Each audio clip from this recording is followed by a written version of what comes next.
আলাইকুম। ভালো আছেন সবাই? আলহামদুলিল্লাহ। আপনারা স্ক্রিনে কিছু যন্ত্রপাতি দেখতে পাচ্ছেন? আচ্ছা, এগুলো কি জানেন? এগুলো দেখেছেন কখনো? এগুলো কোথায় থাকে? Axle box. এগুলোর ব্যবহার জানেন? কোনটার কি নাম জানেন? এই যে এই জিনিসটা, এই যে এটার নাম কি জানেন? এটা স্কেল, তাই না? আর এই যে তিন কোণা, এটাকে কি বলে? ত্রিকোণী। ত্রিকোণী বলে। আর এই যে অর্ধবৃত্তাকার, এটাকে কি বলে? দাদা, ওগুলো ব্যবহার জানেন? আর এই যে ঘুরতেছে, এই যে কম্পাস। হ্যাঁ, আচ্ছা, দেখি আমরা এগুলোর ব্যবহার আজকে জানবো।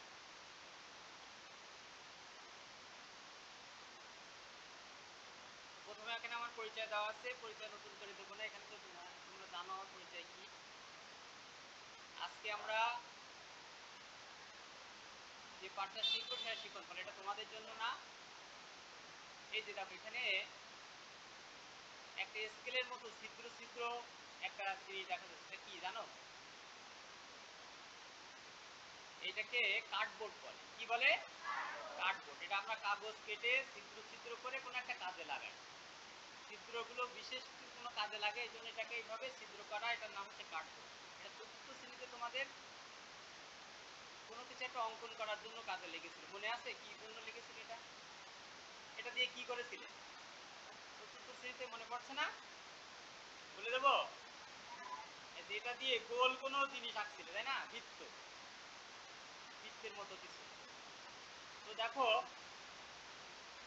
আমার হাতে, এটা কি বল? এটার আকৃতি কেমন? হ্যাঁ, এটার আকৃতি গোলাকার। এটার আকৃতি গোলাকার, গোলাকৃতি। আর আমার কাছে এই দেখো আরেকটা, এটা কি বলতো? প্লেট। এটার আকৃতি কেমন?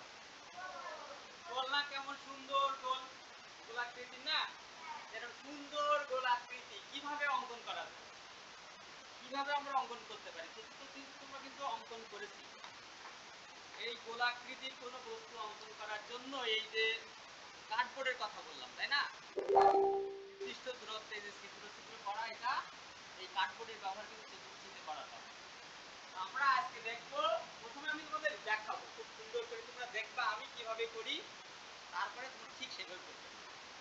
তো আসলে আমরা সেটা দেখতে পাবো।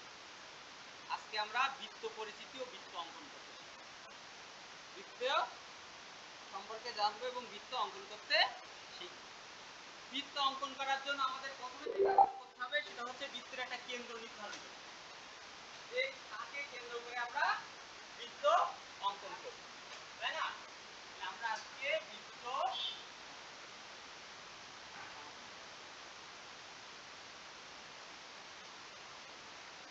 প্রথমে আমরা বৃত্তের একটা কেন্দ্র নির্ধারণ করব। একটা কেন্দ্র কি হয়? একটা বিন্দু। একটা কেন্দ্র কি হয়? একটা বিন্দু হয়। একটা কেন্দ্র হয় একটা বিন্দু। দেখেন আমরা এখানে একটা বিন্দু দিয়ে দিই।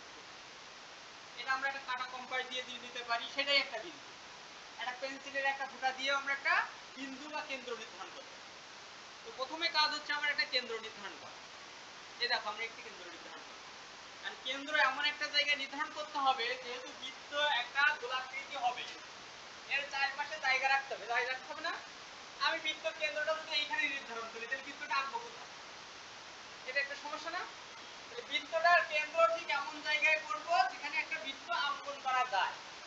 যদি একটা খাতায় আঁকি, তাহলে খাতার ঠিক এমন একটা জায়গা নেব যে খাতা বেশি নষ্টও হবে না, বেশি আবার যে জায়গা সংকলনের অভাবে যেন আমার বৃত্তটা বাইরে না চলে, এমন একটা জায়গা কেন্দ্র আমি নির্ধারণ করি। তাই আমি দেখো এটার মাঝামাঝি একটা কেন্দ্র নির্ধারণ করেছি। এইবার দেখো আমি সেই কার্ডবোর্ডটা নিয়ে, কার্ডবোর্ডটা এনে কি করছি দেখো তো, ভালো করে দেখো। কার্ডবোর্ডটা এনে আমি কি করছি, কেন্দ্রে আমি একটা পিন, চিত্রে যে একটা চিত্রে কি করছি, পিন অফ করছি। কার্ডবোর্ডের একটা চিত্রে পিন অফ করছে, আর একটা চিত্রে আমার কলম রাখছি। কার্ডবোর্ডের দুই প্রান্তে দুটো, একটা পুশপিন, মনে করেন একটা পুশপিন, আপনার কাটা কম্পাসও রাখতে পারেন, সমস্যা নেই। এক প্রান্তে আর এক প্রান্তে কি করছি, আমার কলম রাখছি। রেখে এবার আমি কি করছি দেখেন, ঠিক এইভাবে আপনার রাখতে হবে। কার্ডবোর্ড দিয়ে যখন আঁকবে তখন আমরা এইভাবে ধরবো। দেখেন এবার দেখেন কত সুন্দর করে একটা গোল আকৃতি তৈরি করতেছে। এটা কিন্তু তোমাদের চতুর্থ শ্রেণীতে দেখানো হয়েছিল, তবে আবারও দেখানো হচ্ছে। কত সুন্দর করে একটা গোল আকৃতি তৈরি হচ্ছে। কেন্দ্র থেকে সব এই যে রেখাটা অঙ্কন হচ্ছে সব দিক থেকে সমান দূরত্ব। এটা কেন্দ্র থেকে সব দিক থেকে সমান দূরত্ব। এই দেখো এই যে এটা হচ্ছে কেন্দ্র, এখান থেকে এটা তত দূর, এইখান থেকে এইটাও তত দূর, এইখান থেকে এখানে যে রেখাটা যাবে ঠিক তত, সব জায়গা থেকে কেন্দ্র থেকে সমান দূরত্ব। তাহলে কেন্দ্র থেকে সমান দূরত্বে যে রেখা যাচ্ছে এটার নাম কি জানেন? কেন্দ্র থেকে সমান দূরত্বে যে রেখাটা বক্ররেখা অঙ্কিত হলো এইটার নাম হচ্ছে পরিধি। এটার নাম পরিধি। তো আমরা দেখি তাহলে এই যে আমরা অঙ্কন করলাম এটা একটা বৃত্ত অঙ্কন হয়ে গেল। এটা কি অঙ্কন হলো? বৃত্তের পরিধি অঙ্কন করলাম। তাহলে প্রথমে বৃত্তের কেন্দ্র নিয়েছিলাম, তারপরে বৃত্তের পরিধি অঙ্কন করলাম। প্রথমে বৃত্তের কি নিয়েছিলাম? প্রথমে বৃত্তের কি নিয়েছিলাম? পরিধি। কেন্দ্র নিয়েছিলাম। প্রথমে কি নিয়েছিলাম? কেন্দ্র। তারপর বৃত্তের কি অঙ্কন করলাম? পরিধি অঙ্কন করলাম। তাহলে কেন্দ্র থেকে সমদূরবর্তী একটা বক্ররেখা অঙ্কন করলাম যার নাম হচ্ছে পরিধি। তো আমাদের পাঠ্য পুস্তকে একটা বৃত্তের বিভিন্ন অংশের পরিচয় এখানে দেওয়া আছে। আমরা আগে সেই পরিচয়টা নিই। এখানে একটা বৃত্তের কি কি থাকে? পরিধি থাকে, কেন্দ্র থাকে। যে কেন্দ্র যেটা আমি অঙ্কন করলাম, যে কেন্দ্র, আর এই যে সমদূরবর্তী যে বক্ররেখা অঙ্কন করলাম এটা হচ্ছে পরিধি। এবার দেখেন এই কেন্দ্র থেকে পরিধি পর্যন্ত একটা রেখা অঙ্কন করে, এটা দেখতে পাচ্ছেন? এই যে এই রেখাটা, এই যে কেন্দ্র থেকে পরিধি পর্যন্ত একটা রেখা, এই রেখাটার নাম কি জানেন? এটার নাম ব্যাসার্ধ। আচ্ছা, তারপরে দেখেন কেন্দ্র দিয়ে কেন্দ্রগামী একটা ব্যাসার্ধকে দ্বিগুণ করা হয়েছে, এটার নাম কি জানেন? এটার নাম এখানে কিন্তু দেওয়া আছে, সংক্ষেপেই পড়ছে। এবার এর সম্পর্কে আরো আমি বিস্তারিত তোমাদেরকে দেখাবো। তারপরে দেখো যে পরিধির দুটি নির্দিষ্ট বিন্দু একটা সংযোগ রেখা অঙ্কন করেছে। এই একটা বিন্দু, এই একটা বিন্দু, এর একটা সংযোগ রেখা অঙ্কন করেছে। এটার নাম কি দেওয়া আছে? এটার নাম যা দেওয়া আছে। আর দুটি সংযোগ রেখা একটা পরিধির একটা নির্দিষ্ট অংশ, পরিধির একটা নির্দিষ্ট অংশ, এটার নাম কি দেওয়া আছে? বৃত্তচাপ। তাহলে বৃত্তের দেখেন কতগুলো অংশ আছে, কি কি অংশ আছে একটু বলেন তো দেখি। প্রথমে কি এটা কি? পরিধি। বৃত্তের একটা অংশ পরিধি। তারপর এটা কি? ব্যাসার্ধ। তারপর এটা কি? কেন্দ্র। এটা ব্যাস। এটা এটা এর প্রত্যেকটাই বৃত্তের এক একটা অংশ। বৃত্তের বিভিন্ন অংশ আছে, সেই অংশগুলোর সাথে আমি তোমার পরিচয় করাবো। এই অংশগুলো কিভাবে অঙ্কন করতে হয় তাও আমি তোমাদেরকে দেখাবো। তোমরা শুধু এখন মনোযোগ দিয়ে দেখো, পরবর্তীতে তোমরা যখন অঙ্কন করবে তখনও এটা আমি দেখাতে থাকবো যে অংশটা অঙ্কন করবে। দেখো এখন তাহলে প্রথমে আমাদের কাজ কি? বৃত্ত অঙ্কনের জন্য প্রথম কাজ কি বলেন তো? এবার দেখি কি কাজ কি? কেন্দ্র নির্ধারণ করা। তো আমরা প্রথমে একটা কেন্দ্র নির্ধারণ করি। দেখেন এই যে আমি একটা কেন্দ্র নির্ধারণ করলাম, করেছি? এই যে দেখেন আমি কলম দিয়ে একটা কেন্দ্র নির্ধারণ করলাম। এখানে আমার এইটাকে কেন্দ্র করে আমি একটা বৃত্ত আঁকলাম। তাহলে আমি দেখেন কেন্দ্রটা এমন একটা জায়গায় নির্ধারণ করেছি, এটা এক পাশে দেইনি, আর এক পাশে দেইনি, আর এক পাশে দেইনি, নিলে তো আমার খাতার বাইরে চলে যাবে না?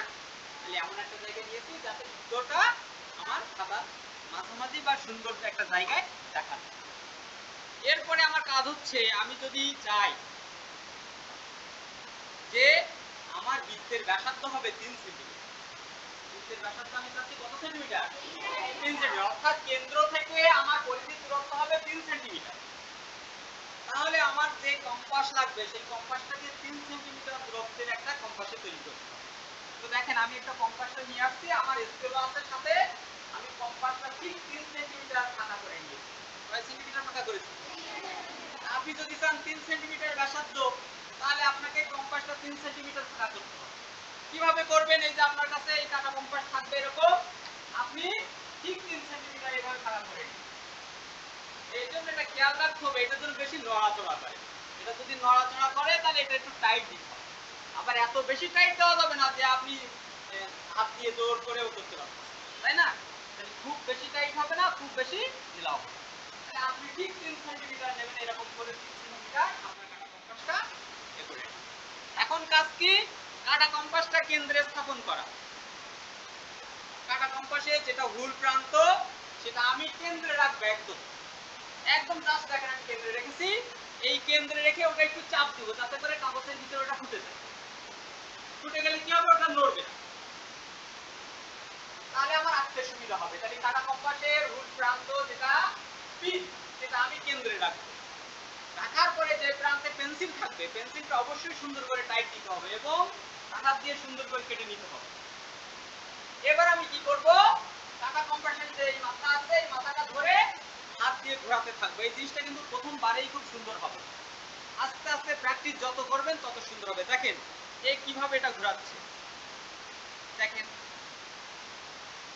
এ যখন ঘোরাচ্ছে তখন কি কেন্দ্র নড়ে যাচ্ছে, দেখেন তো কেন্দ্র থেকে কি উঠতেছে, কেন্দ্র কিন্তু নড়বে না, কেন্দ্রটা নাড়লে হবে না, এই জন্য ওই প্রান্তটা বেশি হুল। ওটা যদি কাগজের সাথে আপনি এই কাঠের বিশেষ করে কাঠের টেবিলে রাখেন, কাঠের টেবিলে উঠবে না, খাতায় বেশি ফুটে গেলে নড়বে, তখন আপনি এটা এইভাবে ঘুর দেবেন। ঘুর দিলে দেখেন এরকম একটা কেন্দ্র থেকে সমদূরবর্তী যে রেখাটা অঙ্কন হলো, এই রেখাটার নাম কি বলেন?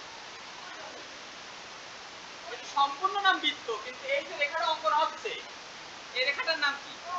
পরিধি। একটু আগে বললাম না, কেন্দ্র থেকে দেখেন এই রেখাটা সমান দূরে না, সব দিক থেকে সমান দূরে, সব দিক থেকে সমান দূরে কেন্দ্র থেকে সমদূরবর্তী আবদ্ধ বক্ররেখা, এটার নামই পরিধি।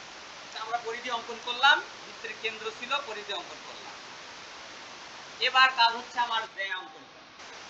তো জ্যা অঙ্কন করার জন্য আমরা কি করতে পারি, পরিধির যে কোনো দুটো বিন্দু নেব।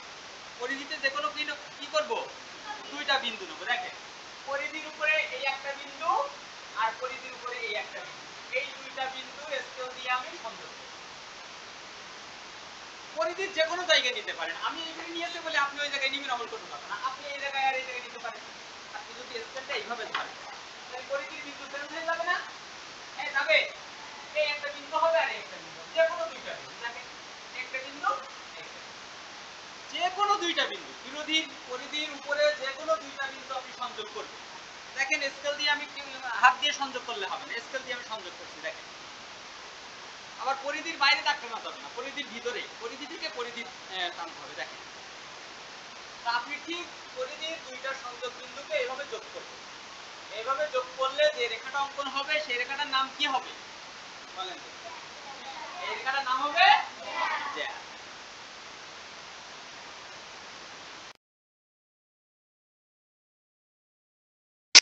এই রেখাটার নাম হবে জ্যা। তাহলে পরিধির উপরে দুইটি নির্দিষ্ট বিন্দুর সংযোগ রেখাকে জ্যা বলে। পরিধির উপরে যে দুইটা নির্দিষ্ট বিন্দু আছে এই দুইটা নির্দিষ্ট বিন্দুর সংযোগ রেখা কি হবে, জ্যা হবে। জ্যা অঙ্কন করলাম। এরপরে আমার কাজ হচ্ছে ব্যাসার্ধ আমি অঙ্কন করতে চাই। আমি বৃত্তের কেন্দ্র নিয়েছি, বৃত্তের পরিধি অঙ্কন করেছি, বৃত্তের জ্যা অঙ্কন করেছি, এখন আমি চাচ্ছি বৃত্তের ব্যাসার্ধ অঙ্কন করব। তাহলে ব্যাসার্ধ অঙ্কন করবো, এটা কেন্দ্র থেকে কিভাবে অঙ্কন করতে পারি, কেন্দ্র থেকে পরিধির দূরত্ব যোগ করলেই সেটা ব্যাসার্ধ হবে, সেটা যে কোনো জায়গায় হতে পারে। এই যে কেন্দ্র, কেন্দ্র থেকে পরিধি, এটা আমি যুক্ত করলে এটা ব্যাসার্ধ হবে। এখান থেকে এই পর্যন্ত হতে পারে, এইখান থেকে এই পর্যন্ত, যে কোনো জায়গায় হতে পারে, তবে সেটা কেন্দ্র থেকে হতে হবে। দেখেন আমি এখন ব্যাসার্ধ অঙ্কন করছি, পরিধি থেকে কেন্দ্র পর্যন্ত। তাহলে ব্যাসার্ধ হবে পরিধি থেকে কেন্দ্র পর্যন্ত, এটা মনে রাখবেন, পরিধি থেকে কেন্দ্র পর্যন্ত। এই পর্যন্ত আসবে না, এই পর্যন্ত আসবে না। দেখেন আমি কত দূর আঁকছি, তার বেশি আঁকলে তার নাম হয়ে যাবে অন্য কিছু।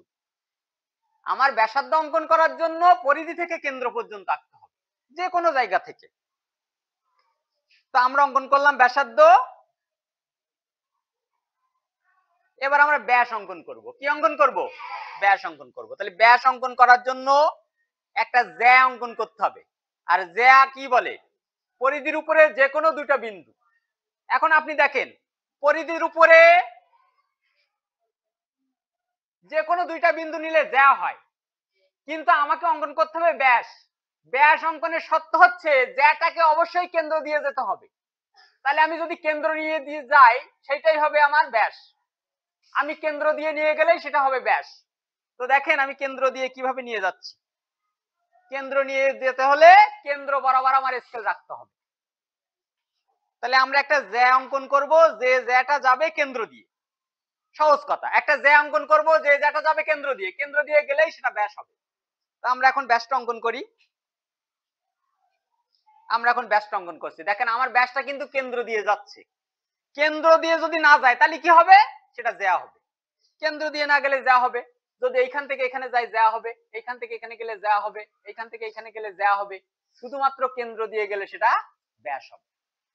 ব্যাসের শুধু পার্থক্য এটাই যে সেটা কেন্দ্রগামী হবে। কেন্দ্র দিয়ে আমার একটা জ্যা আমার অঙ্কন করা হয়ে গেল। দেখেন কেন্দ্রগামী একটা জ্যা অঙ্কন করলাম, যার নাম হচ্ছে ব্যাস।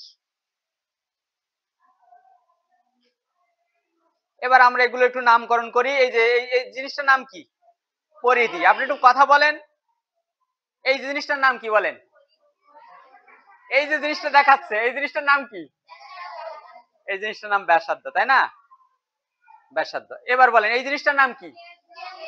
হ্যাঁ, বৃত্তের এই জিনিসটার নাম কেন্দ্র। আচ্ছা, এবার বলেন তো এই জিনিসটার নাম কি? লাল রেখা কেন্দ্রগামী জ্যা, সেটার নাম ব্যাস। ঠিক বলেছো, কেন্দ্রগামী জ্যা সেটার নাম ব্যাস। আর এই যে রেখাটা, এই রেখাটার নাম কি? জ্যা। এখন আর একটা রেখা আছে, সেই রেখাটা হচ্ছে এই দেখেন এই জ্যায়ের নির্দিষ্ট একটা পরিধির অংশ, পরিধির একটা অংশ এখান থেকে এই পর্যন্ত, এটার নাম কি জানেন? এটার নাম, ও মা, আপনারা দেখছি আগেই জানেন, আগে ক্লাস করেছি নাকি? আচ্ছা, বৃত্তচাপ এটার নাম। তাহলে আমরা বৃত্তের 1 2 3 4 5 6টা অংশ, কয়টা অংশ পেলাম? এই 6টা অংশ কি আমরা চিহ্নিত করতে পারবো? এই 6টা অংশের সংজ্ঞা কিন্তু আমি মুখে মুখে বলে দিচ্ছি। আপনার বইতে যেমনই থাকুক সেটাও আপনি লিখতে পারেন, আমি যেভাবে বলেছি আপনি সেভাবেও লিখতে পারেন, সেটা আমি দেখাবো কিভাবে। এবার আপনারা আমার কিছু এমসিকিউ প্রশ্নের উত্তর দেন দেখি। কেন্দ্র থেকে সমদূরবর্তী আবদ্ধ বক্ররেখাকে কি বলে? আজমির বলো দেখি, আজমির বলো। হ্যাঁ, পরিধি। কেন্দ্র থেকে সমদূরবর্তী বলতে বাহ, তাই তো দেখছি। তাই অন্যটা হয় কি দেখি? না, এটাও না, তাই না? এটাও হচ্ছে না, কেন্দ্র তো হবেই না। আচ্ছা, আমরা পরবর্তী প্রশ্ন, এই প্রশ্নের উত্তর কে দেবে? যে বা দেবে। ব্যাস ব্যাসার্ধের কত গুণ?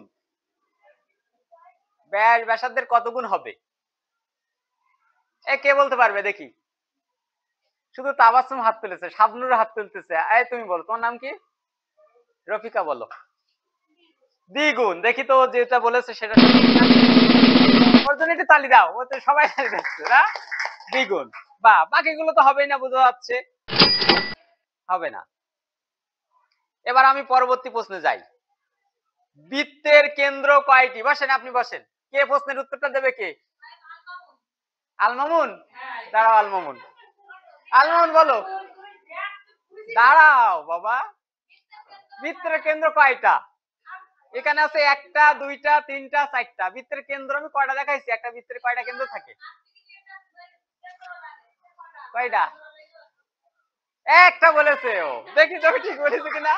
ও বলতে যাচ্ছে একটা, না আমি দেখি, আমি বলছি একটা। এ মনে হবে না, এ 4টা হলো না। দেখি আলমামুন ঠিক কিনা, আমি ঠিক। এটা তাহলে তো এইটাই একটা, ঠিক বলেছে তাই না?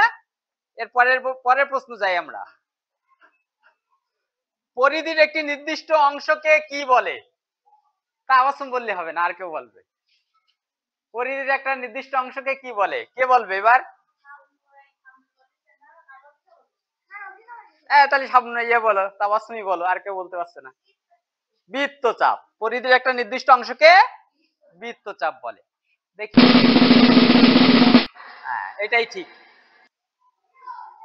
আর একটা প্রশ্ন আছে দেখি।